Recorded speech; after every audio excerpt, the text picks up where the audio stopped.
तीसरे दिन ही जब हिंदुस्तान की 135 करोड़ जनता को एक साथ कोरोना की 2 वैक्सीन का तोहफा मिला तो कायदे से देश में इसे लेकर जश्न मनाना चाहिए था, क्योंकि देश के वैज्ञानिकों ने महज 10 महीने में वो कर दिखाया जिसे करने में आमतौर पर 4 से 5 साल भी कम पड़ जाते।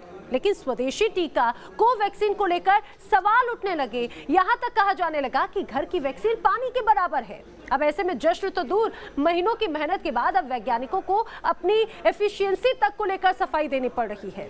जाहिर है मामला गंभीर है। अब ऐसे में न्यूज नेशन आज आपको ये बताएगा आखिर वैक्सीन को लेकर हंगामा क्यों है बरपा और इसके पीछे की पूरी सच्चाई क्या है। 3 जनवरी को drug controller general of India ने सीरम इंस्टीट्यूट की कोविशील्ड और भारत बायोटेक की कोवैक्सीन को इमरजेंसी इस्तेमाल की मंजूरी दी। लेकिन इस्तेमाल की मंजूरी मिलते ही वैक्सीन पर महाभारत छिड़ गई। और हैरान करने वाली बात यह है कि वो भी हंगामा अपने ही घर में बरपा। सबसे बड़ा सवाल कोवैक्सीन को लेकर है। आलोचक कहते हैं कि इस वैक्सीन का ट्रायल्स डेटा उपलब्ध नहीं है, यानी ये किसी को नहीं पता कि यह वैक्सीन कितनी असरदार है। तो वहीं इस पर सरकार ने भी अपना रुख साफ कर दिया है। आपको इस वैक्सीन के पक्ष और विपक्ष से लेकर उठ रहे तमाम सवालों की जानकारी देंगे, लेकिन पहले आप ये समझिए पूरे मामले पर विवाद की शुरुआत कहां से हुई। स्वदेशी कोवैक्सीन को लेकर विवाद की शुरुआत हुई कोविशील्ड वैक्सीन को बनाने वाले सीरम इंस्टीट्यूट के सीईओ आदार पूनावाला के इस बयान से। इस बयान में पूनावाला ने कहा कि कोरोना के खिलाफ केवल 3 टीके प्रभावी हैं, फाइजर, मॉडर्ना और ऑक्सफोर्ड एस्ट्राजेनेका। बाकी सिर्फ पानी की तरह सुरक्षित हैं। यहां आदार पूनावाला ने अपने बयान में कोवैक्सीन का नाम तो नहीं लिया, लेकिन इशारा साफ था। बस फिर क्या था, कोवैक्सीन को बनाने वाली स्वदेशी कंपनी भारत बायोटेक ने पलटवार किया। भारत बायोटेक के सीएमडी डॉक्टर कृष्णा इल्ला सामने आए और ऑक्सफोर्ड एक्स्ट्राजेनेका पर गंभीर आरोप लगाते हुए कहा कि ट्रायल के दौरान ऑक्सफोर्ड एक्स्ट्राजेनेका ने वॉलंटियर्स को 4 ग्राम पैरासीटामोल का डोज दिया ताकि बुरे प्रभाव को रोका जा सके। Platform is a proven platform technology, number 1. Number 2, safe platform technology. हमारे पास प्रमाणित प्लेटफॉर्म तकनीक है, सेफ प्लेटफॉर्म तकनीक है। Immunogenicity data, phase 2 good immunogenicity data is available. अच्छी क्लिनिकल ट्रायल तकनीक, अच्छी प्रेस डेटा, इसके बाद इमरजेंसी लाइसेंस मिला। बहुत सारे लोग गॉसिप कर रहे हैं, वो भारतीय कंपनी पर हमला कर इसे दूसरी दिशा में ले जा रहे हैं। ये हम सब के लिए अच्छा नहीं है। That is not right for us. We don't deserve that. Bharat biotech के सीएमडी यही नहीं रुके, उन्होंने कहा कि उनकी वैक्सीन पानी नहीं बल्कि 100% कारगर है, जो रिसर्च, टेस्ट और ट्रायल में खरी उतरी है। We are doing a clinical trial in Pakistan. We are doing in Nepal. We are doing in Bangladesh. हम पाकिस्तान, बांग्लादेश, नेपाल में क्लिनिकल ट्रायल कर रहे हैं। Collaboration. We are doing with University of Liverpool. हमने यूनिवर्सिटी ऑफ लिवरपूल से partnership की है। मैं इसलिए ये कह रहा हूं कि हम सिर्फ भारतीय कंपनी नहीं बल्कि ग्लोबल कंपनी हैं। हम अंतर्राष्ट्रीय स्तर पर ट्रायल कर रहे हैं, इसलिए लोग हम पर आरोप नहीं लगा सकते कि हमारे पास क्लिनिकल रिसर्च अनुभव नहीं है। Clinical research experience. That's my point here. जाहिर है कोरोना की एक वैक्सीन के इंतजार में साल 2020 बीत गया और जब पूरे देश को 2021 के पहले हफ्ते में ही एक नहीं 2 वैक्सीन मिल गई तो इस पर महाभारत शुरू हो गई। ऐसे में आगे बढ़ने से पहले आपको कोविशील्ड और कोवैक्सीन की पूरी ABCD बता देते हैं। कोवैक्सीन और कोविशील्ड, आखिर इसके बीच में संग्राम क्यों छिड़ा हुआ है, जरा इसे समझने की कोशिश कीजिए। कुछ ग्राफिक के जरिए आपको बताते हैं। दरअसल कोविशील्ड पूरी तरह से मेक इन इंडिया के तहत तैयार की जा रही है। मेक इन इंडिया यानी विदेशी तकनीक पर भारत में ये तैयार की जाने वाली वैक्सीन। लेकिन कोवैक्सीन जो है वो मेड इन इंडिया के तहत तैयार की जा रही है। पूरी तरह से स्वदेशी तकनीक पर देश में तैयार की जाने वाली वैक्सीन है।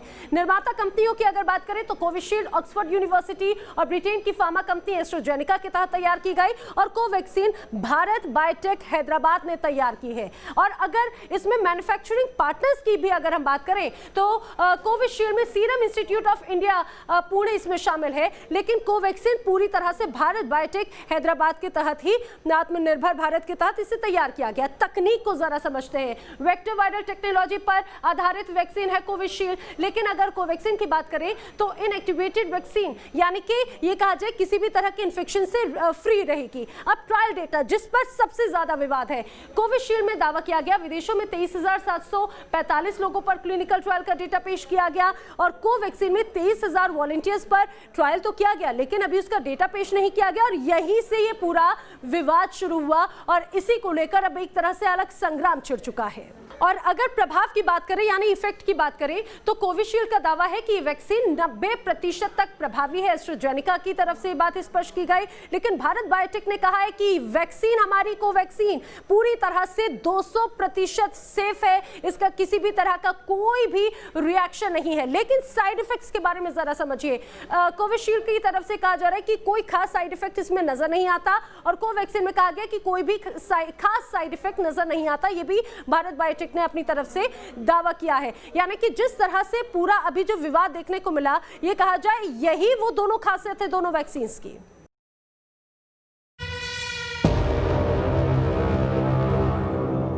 स्वदेशी कोवैक्सीन पर सवाल इसलिए उठाए जा रहे हैं क्योंकि इस वैक्सीन को तीसरे चरण के ट्रायल पूरा होने से पहले इमरजेंसी इस्तेमाल की मंजूरी मिल गई। आलोचकों में सबसे मुखर आवाज बनी डॉक्टर गगनदीप कांग की। गगनदीप कांग का नाम देश के टॉप वैक्सीन साइंटिस्ट में शुमार है। स्वदेशी रोटा वायरस वैक्सीन के साथ साथ कॉलरा और टाइफाइड की वैक्सीन के विकास में डॉक्टर कांग का बड़ा योगदान है। डॉक्टर गगनदीप कांग ने वैक्सीन पर सवाल उठाते हुए कहा कि यहां हम आपको बता दें कि गगनदीप कांग कोरोना वैक्सीन तैयार करने वाली टीम से भी जुड़ी हुई थी, लेकिन पिछले साल जुलाई में ही वो अलग हो गई। ऐसे में सवाल उठता है कि डॉक्टर गगनदीप कांग के इस आलोचना के पीछे की कोई और वजह तो नहीं। लेकिन इस मामले ने उस वक्त तूल पकड़ लिया जब देश के सबसे बड़े अस्पताल के डायरेक्टर ने स्वदेशी कोवैक्सीन को बैकअप टीका बता दिया। कोवैक्सीन के मामले में आपने अभी तक नामांकन समाप्त नहीं किया है। डीसीजीआई ने जो सुरक्षा डेटा मांगा था वो कहां है? जाहिर है कोई प्रभावी डेटा अभी नहीं है। Then as a backup, the Bharat Biotech vaccine can be used. The approval. हमने बैकअप के लिए भारत बायोटेक की वैक्सीन को रखा है। ये इमरजेंसी हालात के लिए है क्योंकि वायरस के अलग अलग स्ट्रेन सामने आ रहे हैं और इसी दौरान भारत बायोटेक का ट्रायल भी चलता रहेगा और उन्हें डेटा कलेक्ट करना होगा और एक बार जब डेटा सामने आ जाएगा तो हम कोवैक्सीन को लेकर ज्यादा आश्वस्त हो जाएंगे। So I think in the beginning it will be basically Serum Institute of India. Covaxin को लेकर एम्स के डायरेक्टर के बयान ने आग में घी का काम किया और इसे लेकर मेडिकल फैटर्निटी भी दो फाड़ हो गई। साफ तौर से देखिए डॉक्टर राहुल, एक बार थोड़ी सी बात सुनने की भी कोशिश करिए। डीसीजीआई ने साफ तौर से ये बात बोली है कि हम लिमिटेड अप्रूवल के लिए इस वैक्सीन को अप्रूव कर रहे हैं। उन्होंने बोला है कि वैक्सीन जिन लोगों को शब्दों का मायाजाल है। कोवैक्सीन को लेकर जारी विवाद में सरकार का रुख क्या है? कोवैक्सीन को लेकर उठाए जा रहे सवालों के पीछे की वजह क्या है, ये भी दिखाएंगे आगे। लेकिन अब आप ये समझिए दोनों वैक्सीन बनाने वाली कंपनियों का इतिहास क्या है। अब जरा इन दोनों ही वैक्सीन्स को तैयार करने वाली कंपनियों के बारे में भी आपको जरा बताते हैं।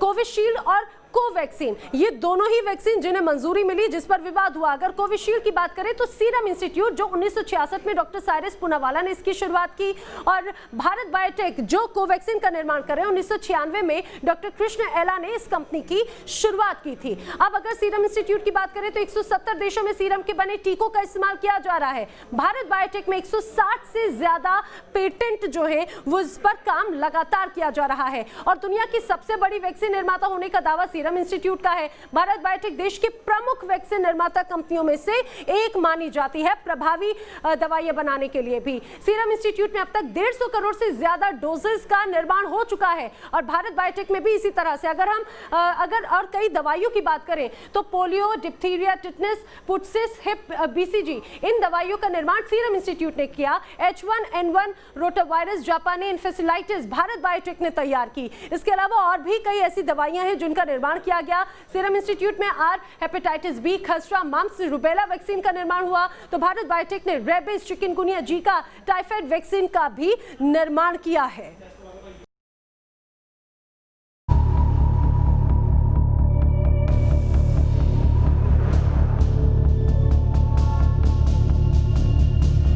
देश में कोरोना वैक्सीन को लेकर जिन दो कंपनियों में जंग चल रही है उन दोनों कंपनियों की हिस्ट्री अब तक आप जान गए होंगे, लेकिन आपको यह भी जानना जरूरी है कि किसी वैक्सीन को मंजूरी दिए जाने का अंतर्राष्ट्रीय मानक क्या है। पहला मानक वैक्सीन सुरक्षित हो। दूसरा मानक वैक्सीन लगाए जाने के बाद रोग से लड़ने की इम्यूनिटी बढ़े। तीसरा मानक वैक्सीन असरदार हो। भारत बायोटेक की कोवैक्सीन का फेज 3 का ट्रायल जारी है, जबकि सरकार ने इमरजेंसी में इस टीके के इस्तेमाल की मंजूरी दे दी है। देश के प्रधान वैज्ञानिक सलाहकार प्रोफेसर विजय राघवन कहते हैं कि महामारी को देखते हुए जनहित में यह फैसला लिया गया और ये कहीं से गलत नहीं है। इस बार पैंडेमिक के कारण सारी दुनिया में ऑथराइजेशन जल्दी हो गई है, सेफ्टी को कॉम्प्रोमाइज न किए बिना, तो सेफ्टी की पूरा एश्योरेंस है।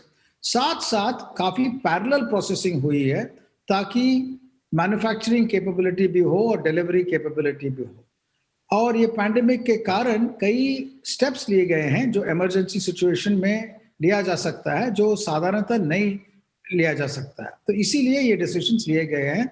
हमें पूरे तरह से हमें कॉन्फिडेंट होनी चाहिए कि हमारी सेफ्टी कॉम्प्रोमाइज नहीं होगी और जो वैक्सीन आपको मिलेगी वो सेफ और एफिकेसी ज्यादा होगी। जो बात देश के प्रधान वैज्ञानिक सलाहकार कर रहे हैं, वही बात भारतीय आयुर्विज्ञान अनुसंधान परिषद यानी ICMR कह रहा है।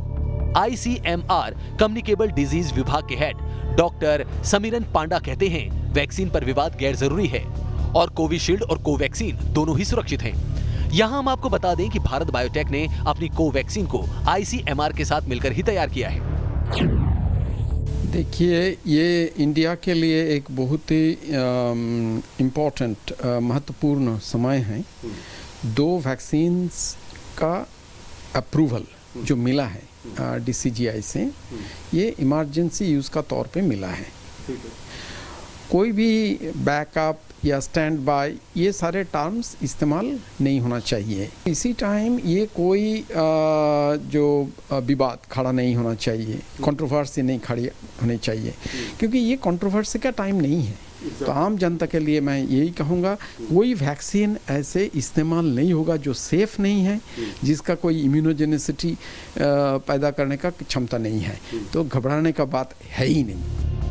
जाहिर है, जिस कोवैक्सीन को लेकर विवाद खड़े किए जा रहे हैं, उस वैक्सीन को तैयार करने के बाद हिंदुस्तान, रूस, अमेरिका, चीन और ब्रिटेन के बाद 5वां खुद का कोरोना टीका बनाने वाला देश बन गया है। ये आत्मनिर्भर भारत की दिशा में एक बड़ा कदम है। ऐसे में कोवैक्सीन पर सवाल उठाने वालों से सवाल तो पूछा ही जाएगा कि क्या ये भारतीय वैज्ञानिकों का अपमान नहीं? इसके पीछे इंटरनेशनल लॉबी तो नहीं? कोवैक्सीन पर अविश्वास क्यों फैलाया? ICMR के भरोसे से ज्यादा भरोसा डेटा पर क्यों? वैक्सीन ना किसी पंथ की है, ना किसी पार्टी की है। वैक्सीन एक वैज्ञानिक शोध है और जिनकी इम्यूनिटी कम है उनको जरूर लगवानी है। जिनको पहले से बीपी की प्रॉब्लम है, हार्ट की प्रॉब्लम है, डायबिटीज़ है, अंग ट्रांसप्लांट कराए हुए हैं और इम्यूनिटी कमज़ोर है, आयु ज़्यादा है, उनको लगानी चाहिए।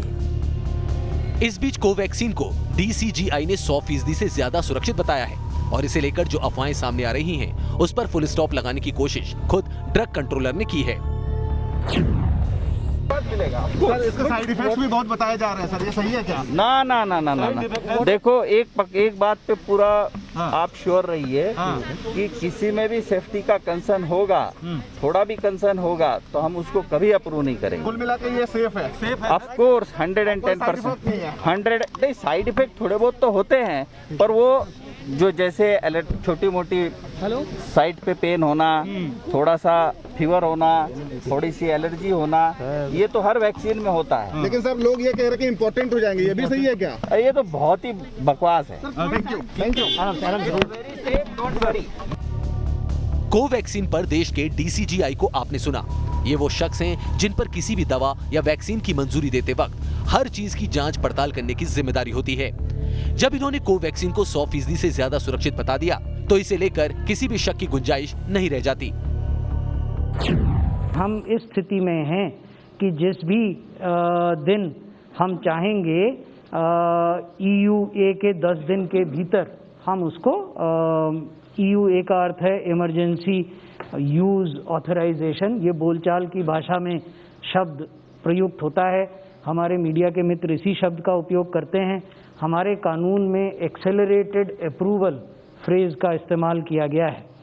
तो जिस भी दिन हुआ, जैसे अब आप जानते हैं कि किस दिन हुआ, उस दिन से 10 दिन के भीतर में ये रोल आउट होने की पूरी तैयारी है। लेकिन स्वदेशी वैक्सीन पर सवाल उठाने वाले इसके ट्रायल डेटा को लेकर सवाल खड़े कर रहे हैं। तो न्यूज नेशन आज कोवैक्सीन की मुखालफत करने वालों को उन लोगों के चेहरे भी दिखाएगा जिन्होंने कोवैक्सीन का ट्रायल डोज बतौर वॉलंटियर लिया है।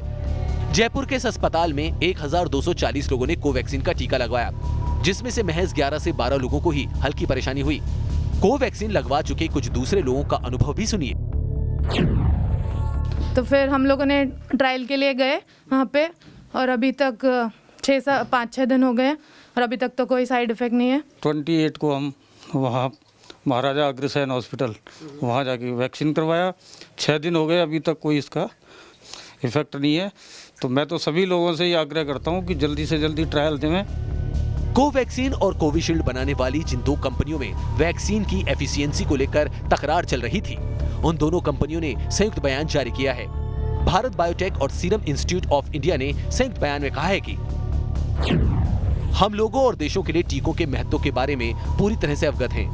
हम अपने कोविड-19 टीकों के लिए वैश्विक पहुंच प्रदान करने की अपनी संयुक्त प्रतिज्ञा को दोहराते हैं। हमारी भी आपसे यही गुजारिश है कि आप भी अफवाहों पर ध्यान मत दीजिए, क्योंकि कोरोना की made in India vaccine Covaxin और make in India vaccine Covishield Hindustan में कोरोना का सीन बदलने के लिए तैयार है। Team news nation.